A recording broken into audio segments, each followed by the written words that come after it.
I've never known anyone as focused as he is. It's amazing. He wants to be the best he can be at what he's doing. And what he's doing happens to make a lot of money. Warren's very young and energetic. Warren is super interested in the latest things going on, and there's so much that you just absorb from Warren's approach to things. You'd be surprised at my days. I mean, they're very unstructured, no meetings, none. I mean, I don't like meetings, and I read a lot. I wish I were a faster reader. I'd get more done. But I do read a lot, and I'm on the phone a moderate amount. Our businesses run themselves basically out there. My job is allocating capital, and that's what I'm thinking about. But I don't like to have things all packed hour to hour to hour. And Bill and I are both extraordinarily lucky. I mean, we really get to do what we like to do, the way we want to do it, with people that we choose to be around, and they're terrific. I mean, we've really got everything our way, and we're very fortunate. And in his world, he has a different kind of pace than I have, but we both love it the way we do it. And my guess is that we're each the most productive in that particular mode too, because it fits our personalities and aptitudes. What's the secret of that? You find your passion. You find your passion. I was very, very lucky to find it, when I was 7 or 8 years old, and fortunately, my children have found their passion. One son loves farming like nothing else. One son loves music like everything else, and all three of them love philanthropy and what they get to do.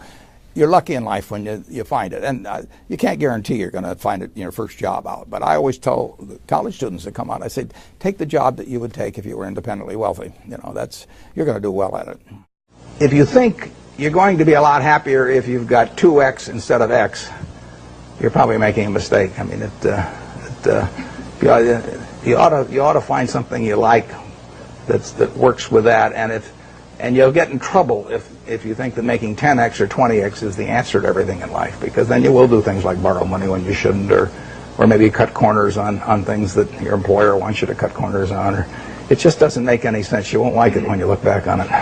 3 things in hiring people: look for integrity, intelligence, and energy. And he said if the person didn't have the first 2, that the latter 2 would kill them, because if they don't have integrity, you want them dumb and lazy. You don't want them smart and energetic. It never bothered me if people disagreed with what I thought, as long as I felt I knew the facts. I mean, there's a whole bunch of things I don't know a thing about. I just stay away from those.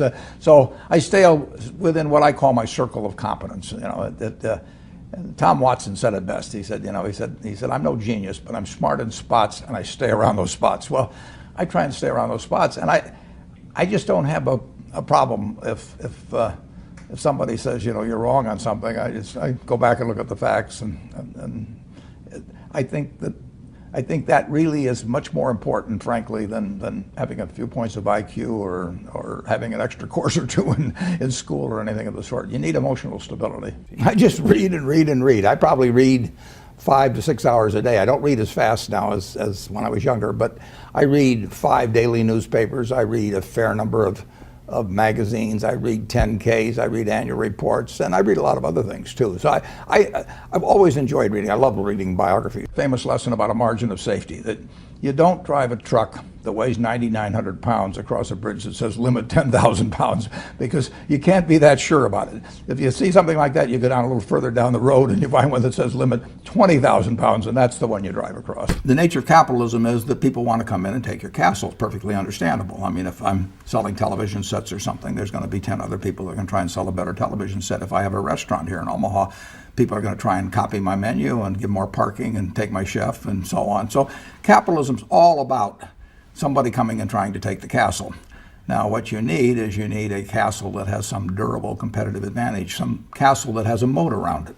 And that moat, one of the best moats in many respects, is to be a low-cost producer. But sometimes the moat is just having more talent. I mean, if you're the heavyweight champion of the world and you keep knocking out people, you've got a competitive advantage as long as you can keep doing it. And it's very profitable if you're the one that happens to be able to do it. If you can turn out great motion pictures, I mean, Steven Spielberg, I mean, he's a fellow to bet on, and it has enormous economic value. What kills great businesses, if you look at I do believe in looking at history, and I try to. I like to study failure, actually. And my partner says, all I want to know is where I'll die, so I'll never go there. And we want to see what has caused businesses to go bad. And the biggest thing that kills them is complacency. I mean, you want a restlessness, a feeling that, you know, that somebody's always after you, but you're going to stay ahead of them. You always want to be on the move. And when you've got a great business, you know, like Coca-Cola, which is, there aren't any like Coca-Cola, but you really, the danger would always be that you rest on your laurels. But I see none of that, obviously, at Coca-Cola. But that is the key, to compete the same way when you've got 1.8 billion servings being sold daily as when you were selling, you know, 10 a day. And that restlessness, that belief that tomorrow is more exciting than today. You know, you just have to have it permeate the organization. Who was Ben Graham? He was your primary mentor, model? He was a wonderful man, and he was my professor at Columbia. I read his book when I was 19 at the University of Nebraska, and I'd started investing when I was 11, and I started reading about it when I was like 7. So I'd gone through I read every book in the Omaha Public Library that there was on, by the time I was 12, on investing and stock market. And I had a lot of fun, but I never really found out, I never got grounded in anything. And it was entertaining, but it wasn't going to be profitable. And then I read Graham's book, The Intelligent Investor, when I was at the University of Nebraska. And that just opened the whole thing up to me. Yeah, and I named my oldest son is named Howard after my dad, Graham Buffett, and he was a marvelous man. Never expected anything from me in return. Ben Graham, in his low teens, looked around and he looked at the people he admired, and he said, you know, I want to be admired, so why don't I just behave like them? And he found there was nothing impossible about behaving like them. And similarly, he did the same thing on the reverse side in terms of getting rid of those qualities. You have given a lot of fabulous advice, but what's the best advice that you've ever received?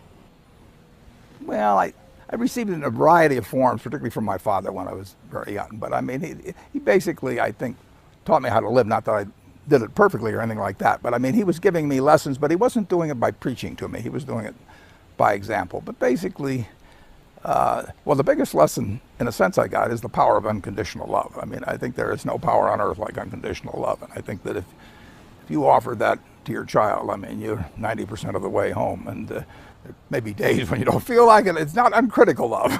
That's a different animal. But to know you always can come back, I mean, that is huge in life. That takes you a long, long way. And I would say that every parent out there that can extend that to their child at a very young age, it's going to make for a better human being. And you felt like you got that kind of unconditional love from your dad? I absolutely did, yeah. That is a powerful thing. It is a powerful thing.